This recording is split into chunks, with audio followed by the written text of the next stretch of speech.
काय झालं? काही बोलता का मी? अरे मला असं कधी वाचते काय मला सांग. माझ्या बाबाचा ना प्रेमावर काही विश्वासच नाही आहे. अरे माझ्या बाबानं पण प्रेमानंच लग्न केलं आहे. कोण सांगणार आहे त्यांना?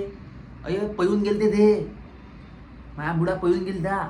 आणि आज आज माझ्या मुलीला लग्नाले 12-20 वर्ष, कमीत कमी 18 वर्ष झाली आहे. तरी राहून आले ना चांगले आनंदानं. मग आम्ही 4 पोरं झालो, मी झालो, लैना झाला, छोटा झाला आणि मिंडा झाला. आता मला पण प्रेम करा वाटते. कोण सांगणार? ऐकतच नाही ना. त्यांचं काय म्हणणं आहे, मी जे पोरगी पाहून येईन त्यासोबत लग्न करायचं. असं कधी असते का मी? माझा विश्वासच नाही आहे. मी काय म्हटलं त्यांना, बाबा तुमच्या वेळची गोष्ट वेगळी होती, बाबा ऐकायला खाली नाही.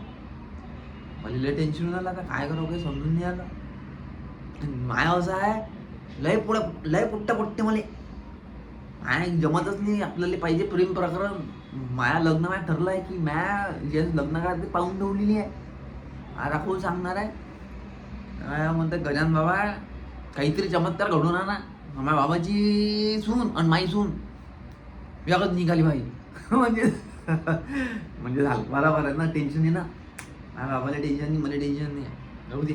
ए सनिया चल रे भाऊ, का तिकडे डोकं दुखते माया. या बुड्यानं काऊन टाकलं? माझ्या पाहिलेली पोरगी म्हणते माझ्या लग्न तोडून टाक. असं असतं का बे कधी? चल रे.